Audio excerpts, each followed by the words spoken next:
y'all? It's your girl Sakina, and I'm back with another review. This is my review for the Real Housewives of Beverly Hills. This is season 14, episode 15. Obviously, this is super late. I had every intention on getting this out the day after my birthday, so on Thursday. However, I did film it. I filmed a few clips, but y'all, it was just so boring. And on top of that, my energy was just so low because I was still recovering from the night before, which was my birthday. And so because I felt like I was giving a half-ass review, I decided to just cut it. And I said, you know what, we're going to do this another time. And here's another time. I could have did it yesterday, but I came home yesterday. I did a staycation. So anybody who joined my birthday live, first of all, I want to say thank you so much for everybody who was a part of the live, everybody who gave a super chat, a cash app, whatever the case. Like, I'm just super grateful for y'all being there and celebrating my birthday with me. Even though I only could give y'all about an hour of my time, it was definitely worth it because I enjoyed myself. And I do need to start going live more often because it is a good time. It's fun. My birthday was great. Still celebrating. My birthday was great. I went to the spa. I got a hotel, so I did a 2-night staycation. Later on that night, I went to dinner with my friends. After dinner, me and my best friend went over to my cousin's place. And, you know, we enjoyed him and his boyfriend. And then me and my best friend, after we left my cousin's spot, we went riding around the city, you know, had a deep conversation. Also played some old school music, or, you know, some music that was nostalgic to us, you know, some college music and all of that. It was a good time. And then the next day, I tried to film. That didn't work out. I ended up going to the park and, you know, just sitting, walking around. And I sat and people watched. I went to dinner by myself. Y'all, I just felt so mature at that dinner. Oh my gosh, girl. You know, the restaurant was real cute. Anybody in Atlanta ever been to St. and Councils? That's where I went. I stayed at the Starling in Colony Square. So you already know there's so many restaurants and things to do in that area, Midtown. So... and Piedmont was right down the, literally on the corner. So I went down there, people watched and all of that, went to dinner by myself. And then the next day, which was Friday, I checked out. When I checked out, me and my cousin, we did like a little picnic-esque thing. We laid out a blanket at Piedmont, drank some champagne. I hit the blunt a little bit, and I was definitely toasted. Like... we went back to his place, and I took a nap. I woke up, it was like 8:30 at night. Woke up, we watched Drag Race, we watched, you know, a few other things. I ate good, then went back to sleep. Like, I crashed at my cousin's place. So shout out to him and Berto. Hey, y'all, for letting me stay at y'all's house and kind of extending my staycation or my stay away from home. And then I came back home yesterday and crashed. I slept pretty much all day yesterday because your girl was tired. But yes, that was my birthday weekend. And then today I'm going out with some of my old co-workers and we're going to continue the celebration. So it's not over. Anywho, I gave y'all 3 minutes of my business. But yeah, let's go ahead and get into this review, child. So it opens up with Dorit and Bose at Erica's house. She's revealing the new setup of her home. And Bose comes bearing gifts. She's inviting them to St. Lucia. She's like, look, these girls need to learn how to have a good time. She gifted them with some Telfar bags with some goodies inside, some liquor, some bathing suits. And she was like, yes, it's going to be a whole fashion show, a real one. She said she wasn't trying to be shady, but girl, you knew what you was doing with that comment. So then, speaking of that, we go over to Sutton's house, and she has Garcelle over, and Garcelle said that Kathy is being labeled as fashion roadkill because, remember, she kind of took away the opening scene of Sutton's fashion show with being in the midst of the runway. Kathy was laughing and all of that. Like, I just can't help myself. I have good intentions. No, girl, you knew exactly what you was doing. And like I said, it was very tasteless. Like, I can't get over that. But nonetheless, so then they talk about Dorit and Sutton. And Sutton is like, yeah, I said hey to Dorit, but that's about it. And we have Dorit telling Erica and Bose, you know, Garcelle definitely has, she's definitely team Dorit with this whole, team Sutton with this whole thing, asking why I have a hard on for her, or what's my beef with her. And I brought up the whole drinking situation and that's sensitive for her. So then Erica is like, whoa. I have no, like, I gotta bring up my situation with Garcelle and Sutton being hard on me, and we can't bring up Sutton's drinking, but it was okay for the two of them to bring up me and my situation and me drinking. Erica, I need you to let this go. I need you to let this go. Let it go. Let it go. Like, for real. Because how many times are you going to bring up your situation? The difference between this situation with Sutton and Dorit insinuating that Sutton might have a drinking problem versus you and the lawsuit and the divorce and all this, the court case and all of that. The difference is you were actually mixing medication and drinks. So you want to make it seem as if they're being insensitive and they're being hypocritical. I get where you're trying to go, but baby, it's not connected because it actually came out of your mouth that you were mixing your medication with alcohol. So somebody speaking on that when it came from the horse's mouth, there's nothing wrong with that. Versus Dorit trying to make this insinuation, and she knows that that's a tough subject for Sutton. She doesn't really want you to make those insinuations because they're not true. That's different because you don't know if she has a drinking problem. Whereas, Erica, we know that you was mixing your liquor and your pills. Okay, Miss Pills and Potions, I'm going to need you to stop that. They threw you a pizza party, so I'm going to need you to let the past go. Okay? Once you went to Chuck E. Cheese, once you entered that threshold, this should no longer be a topic. Like, oh my gosh. The girls had every right to question what the hell was going on. So please stop trying to play this victim role. Shut the hell up because we don't care. So then Bose is like, they also get mad at me for being Team Dorit, but Garcelle, she always sticking up for Sutton. It's always the two of them. Bose, again, I get what you're saying, but at the same time, you don't understand the history. When Sutton and Garcelle joined this cast, they were the outcast. It was them against the Force 5 or whatever the hell. It was them against the other side. So, yes, they had to stick up for each other. Garcelle sticking up for Sutton more than, the other way around. But nonetheless, they had to team up. It was a genuine team up. And they had to windmill against the girls because they was coming for them. So, and they were also the only ones who was trying to keep it a buck and keep the group honest. Especially where the other side was, tiptoeing around Erica in her face. But then they also did have questions and concerns and everything else. The girls was willing to get the party started and keep it a buck. And because of that, they were definitely outcast. And yeah, they had to stick together. So it is what it is. But at the end of the day, I don't want to keep hearing all of this foolishness, especially from Erica. Shut that shit up. So then Garcelle was like, well, when I went out with Dorit, we also talked about the whole Kyle and Mauricio thing and how Kyle felt, with Mauricio being seen with this young girl, this kid or whatever the hell. I'm like, look. The girl might be young, but so is Morgan. There's an age gap between Kyle and Morgan. So it's like the same situation here. And then I was with Garcelle. Like, I feel like it's weird how they could talk about Mauricio being spotted with this woman, but when it comes down to Kyle being spotted with Morgan, then they can't talk about that. They can't ask her these things. Garcelle also mentioned, too, that she feels like Dorit and Kyle fighting was Sutton's way of getting in on Kyle's good side.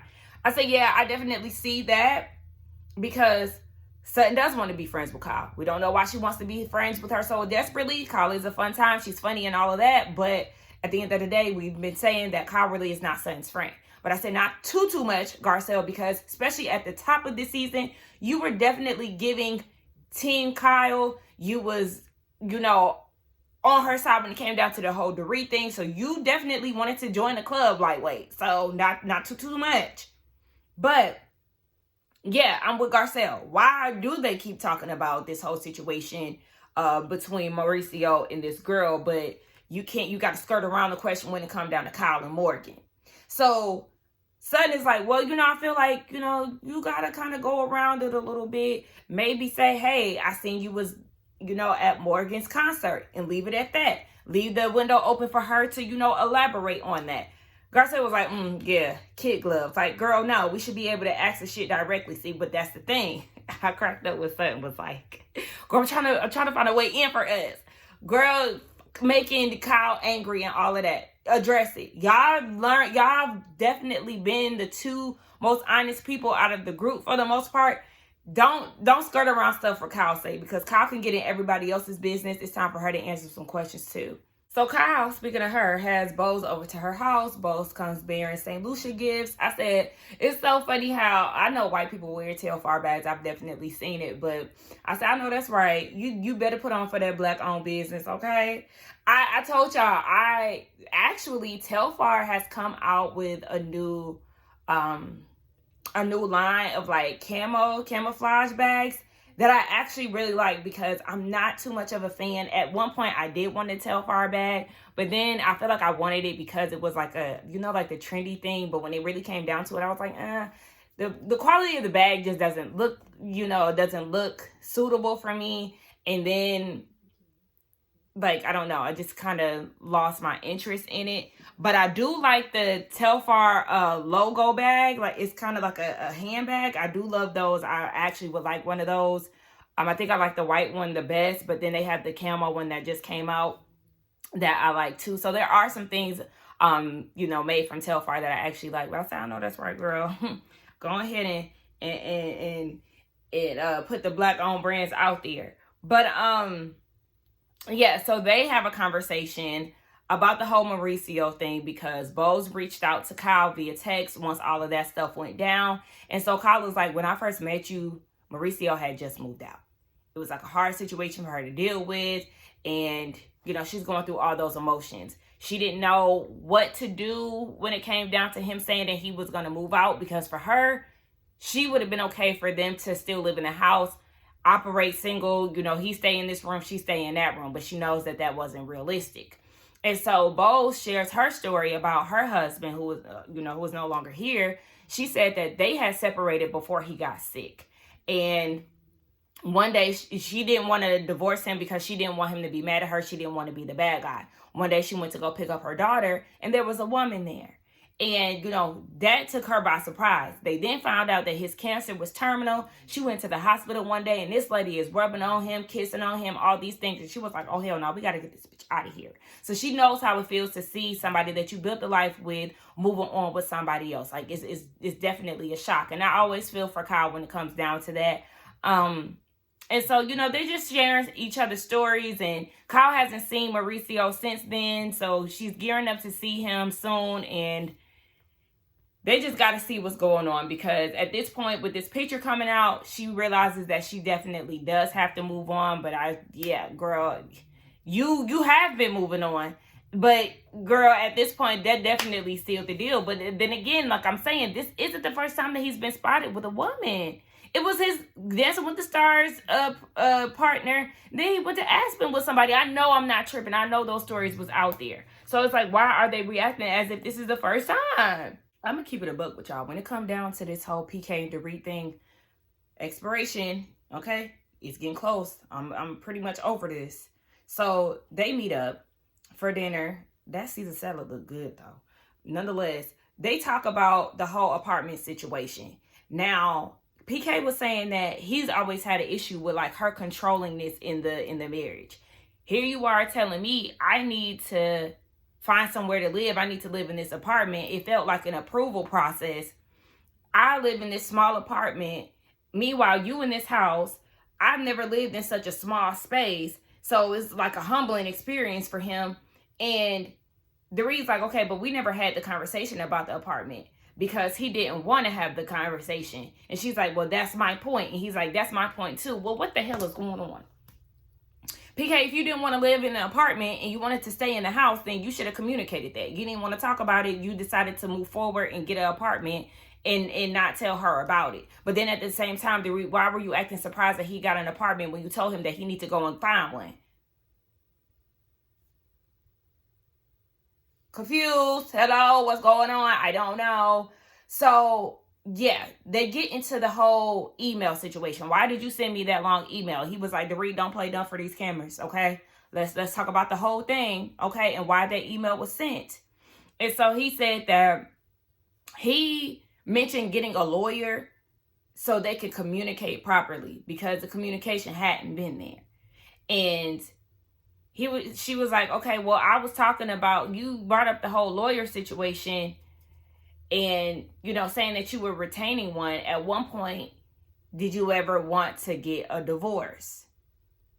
I'm like, he said that he wanted to get a divorce in therapy, didn't he? According to her, when she told Bose that, ain't that what she said? They had that 2-hour conversation in therapy. He blew up and was like, see, this is why I want to get a divorce. So you asking him that, I kind of feel like he's already said it. He's already kind of shown it through the email too. And he said, well, the reason why he said what he said in the email was, I want to show you what this will look like if we don't figure this stuff out. Then this is what life is going to look like if we end up going down that road.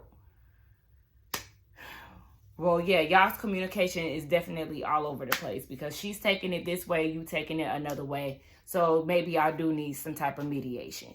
With the whole retaining the lawyer, being 10 steps ahead of her, do he really want a divorce? He really can't even answer the question. What he wants to do is get them back in a place where they are best friends.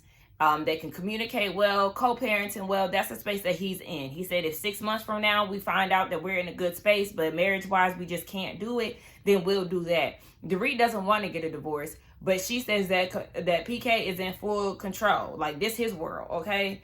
And she got to wait on him to make the decision. Present day, no papers have been filed. So let's move on. So Bose is having Keely over for dinner to have a conversation and kind of like formally meet her daughter. She said that they've been around each other, but in group settings. So this is like the first time they've been like in an intimate setting amongst the three of them. And so Lael has her questions in order. And I was like, yes, ma'am. Yes, ma'am. Yes, ma'am. Yes, ma'am. Yes, ma'am. She got right down to business. So she's asking Keely, you know, where would y'all live as far as y'all being in this long distance relationship? Would you move up here? Would you want us to come down to San Diego? Would y'all meet somewhere in the middle? Like, what's up with that? For him, he said it would be easier to pick up and him to move to LA, but he would keep his home in San Diego. Smart. I like the fact that he asked her, what would she like for them to do? She said she would like to stay put because she would have to go to a whole new high school and things like that. And I think that's important, you know, when it comes down to dating somebody and having kids. You don't want to uproot them, especially in high school, because those are pivotal moments, you know, graduating, new friends, and all these things. So I like the fact that he brought it back to her and, you know, got her opinion. She asked about having kids and how soon they would get married, just all these things. And even Bose was happy because she was like, Lael is asking these questions that I kind of been skirting around. I'm like, no, ma'am, you need to be getting down to business and figuring things out. How many kids do you want to have? He said it just depends on Bo's health. And she was like, okay, well, how soon would y'all want to do this thing as far as marriage and having kids and stuff? And he said that she has all the qualities that he would want to instill into his kids. But then he said that he kind of forgot the question. Now, he was asking everything else the right way, and, you know, you were comprehensive and all of that. Now, all of a sudden, they asked about the timeline in which you want to start, and you forgot the question. I said, okay, Keely, I see you. You think you're slick. Nah, you ain't forget. You just don't have the answer. Because you don't have the answer, you try to act like you don't remember. Because you already know that for both, time is ticking. And you like the fact that she doesn't try to rush you. So Lael asked this question, you don't want to put a date on it. Because you don't know if you can really uphold that date in that timeline. Yeah, and that's when you got the side eye yet again, because I was like, okay, Keely, yeah, feeling it. Up until then, that's why I said, oh, yeah. Okay. Moving on. But I want to say that Bose is definitely doing a good job from what we see with Lael. She seems like a very aware, respectable young lady. And I do like the fact that she was able to ask these questions, because, you know, a lot of times, especially with, you know, Gen Z, they get socially awkward and they don't know how to talk to people and all these things. But Lael is doing the damn thing. So shout out to her. So it's finally time for Kyle and Mauricio to have this conversation. They're seeing each other for the first time since he's been in Europe, and that picture had came out. he was definitely avoiding the conversation. She was too. It was extremely awkward to watch. He said that he had only went out 5 times out of the 20 plus nights that he was there. Boy, bye. They even showed a flashback of Faye at Jennifer's event, the Captain event, saying that Mauricio was trying to get PK and Faye's husband to come out and, hang. Listen, we already know that was a lie. And so I don't know why you trying to go so hard to convince her that you wasn't out here wilding. He's saying that he needed this time by himself. It was the first time without him doing like a family vacation. He needed this time to figure things out and see, blah. You was partying with a girl. You wasn't solo. This wasn't like a self-discovery trip. I mean, in a way, I guess it was, but at the same time, you was definitely out there partying and getting your swerve on. So he finally brings it up. Yes, I know you've seen this video or this picture of me and this woman out in Mykonos. This wasn't my intentions to hurt you. I would never try to hurt you on purpose. Kyle, the thing that is bothering me with this whole thing, you keep making it you keep making it a thing to mention that you don't know the woman's intentions. Maybe this woman was aware of the paparazzi, or maybe she set it up. Why does that matter? Why does that matter? It doesn't matter. The thing is, the point is, your husband is moving on. That's very clear, okay? And you can actually see it now. You might have had your speculations or whatever the case may be, but what you do know for sure is that he's moved on. So it doesn't matter who set this up or whatever. The fact still remains. And so she feels like this picture is definitely the thing that solidified that he has moved on and that this thing may be permanent. She doesn't know how to come back from this. I'm like, Mauricio, why you don't ever bring up the fact that she was around town with Morgan? I would have liked for him to bring that up. I know it's hard for you to see that, but it was also hard for me to see you moving on with Morgan or whatever the hell y'all was doing. But whatever. Kyle is very sad. This is definitely like the end of the road. But again, present day, nobody has filed. So just another situation where it's like, what are y'all going to do? Because there's been so much time that has passed and we haven't seen any signs of y'all really moving forward. So what you want us to do? But even when they hugged each other and Kyle was crying, you can literally hear, I think it was her heartbeat. You can hear her heart beating fast. I was like, oh, Kyle. But at the same time, let's move on. The girls get to St. Lucia. I love Bo's outfit. It was real cute. It was kind of giving me like a TLC vibe. I don't know, but it was nice. The villas is nice that they're staying in. So I remember earlier on in the episode, she has Erica Dorit. Is Erica Dorit and Bo staying in the villa? Kathy and Kyle are staying together, and then Sutton, Jennifer, and Garcelle are together. So everybody is settling in, and they're talking about the dynamic between Sutton and Dorit. That came up again, and they noticed that they really haven't spoken. And for Dorit, she feels like the wrath of Sutton is, coming. And then for Dorit, she feels like, why is there always an issue with me? She sees the dynamic between Kyle and Dorit and how they're able to bounce back with all the issues that they have. But you also have to consider the relationship. So they have more history with each other. They do have more like a sisterly bond. There is like a real connection there, despite what Kyle may have said in the past. Versus you and Dorit, y'all really were never friends. And so when it comes down to it, when y'all are at odds, it's not really easy to bounce back. And then you do say one thing and then show another thing, Sutton. So you can't have it both ways. You can't be there for Dorit, but then at the same time, throw things in her face. You know what I'm saying?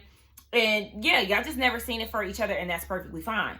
So then she's also looking at it like, it's always, well, Sutton, you need to stop doing this. You don't need to do that. And she feels like she doesn't have the backing from Kyle that she really wants.